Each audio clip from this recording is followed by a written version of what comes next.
Timeline, 5000 ans d'histoire, Richard Fremder. Le pouvoir politique maya se manifeste, lui, en premier lieu par l'enceinte publique, dominée par les pyramides, et par de somptueux monuments sculptés qui glorifient le souverain. La cité est le cœur du pouvoir, le lieu central où réside le roi et son entourage, ainsi que ses exécutants. Il existe de grandes cités comme Tikal, qui abrite 50 000 habitants, ce qui est énorme, et des cités plus modestes qui n'abritent que plusieurs milliers d'habitants, comme Palenque ou Copan. La cité est environnée par des bourgades, des villages, des hameaux ou d'autres lieux secondaires, sans pyramide évidemment ni palais. Les élites réunissent une petite partie de la population autour d'édifices majeurs. Elles tissent comme ça une trame beaucoup plus complexe, on va dire, qu'on le supposait. En fait, la cité contrôle un territoire densément occupé. La ville est dirigée par le roi, héritier d'ancêtres qui, avant lui, ont contribué à la formation de la principauté. Il vit au cœur de la cité, entouré de sa famille, de ses proches et de sa cour. Tous résident dans la cité où le roi contrôle sa principauté. Le palais occupe une position centrale dans la ville, donc les stèles et les monuments sculptés expriment, eux, la puissance et la légitimité de sa famille, comme partout, vous allez dire, en Occident, partout c'est pareil. La dynastie régnante s'inscrit pleinement dans la durée. La mort du dirigeant entraîne fatalement la chute de la cité.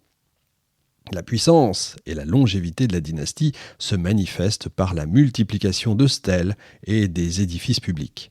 Chaque souverain s'attache à enrichir le patrimoine public, indissociable évidemment de son héritage. Il agrandit les pyramides existantes, ou alors il en fait bâtir de nouvelles. Il multiplie le nombre de stèles ou fait construire plusieurs palais. Des chaussées de pierre relient les édifices. Le cœur de la cité devient un enchevêtrement de monuments dominés par des acropoles, des temples qui surplombent la forêt. Mais d'autres monuments sont dispersés dans cette même forêt, parfois cachés par la végétation. En dehors de la cité, des centaines d'édifices et de petits groupes domestiques de 3 ou 4 maisons s'organisent autour de patios intérieurs, tandis que des résidences nobiliaires ou de petits manoirs même occupent clairières entourés de bâtiments, des proches et des serviteurs.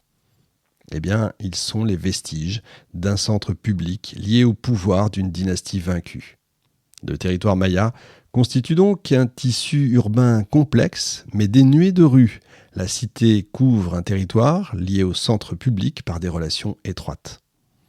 La cité maya, la plus connue, est sans conteste Tikal, qui compte près donc de 50 000 habitants, comme je disais tout à l'heure, et couvre une surface de près de 70 km². Elle possède une faible densité, mais en contrepartie, elle est entourée de protections naturelles, des marécages, parfois reliés par des fortifications. Elle est également dotée de centres secondaires, de petites villes, des bourgades, des villages et des hameaux. Le territoire, lié à la cité, couvre donc une superficie plus vaste en fait que la ville. L'absence de moyens de transport limite aussi les déplacements. Pourtant, la cité contrôle aisément un territoire de 40 km de rayon, ce qui correspond quand même à près de 5000 km² au maximum. Toutes les principautés ne pèsent pas d'un même poids. On a Tonina, Palenque, qui sont des cités voisines et rivales, mais elles contrôlent des territoires de même dimension.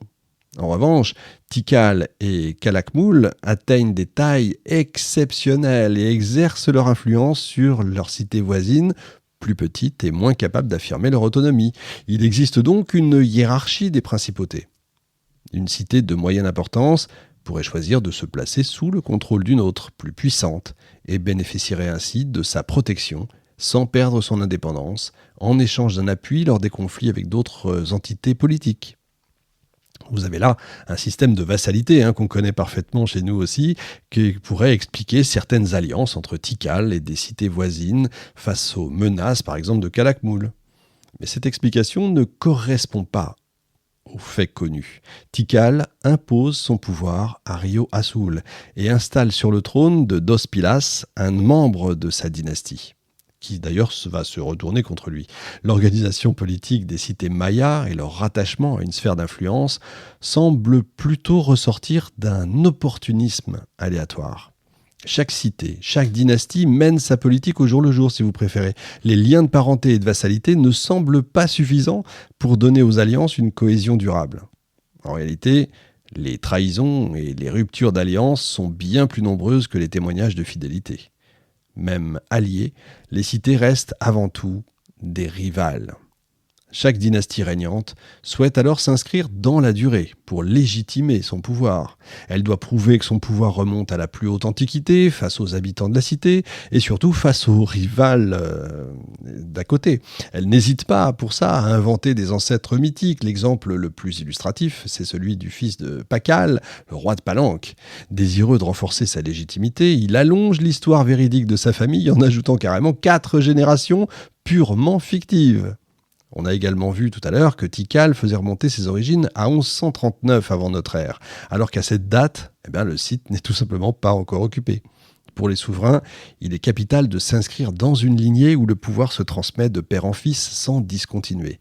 La réalité est bien différente de cette vision utopique. Les rivalités dynastiques, les crises et l'absence d'héritiers directs en âge de régner sont fréquentes. En gros, exactement comme chez nous. La dynastie est étroitement liée à la cité.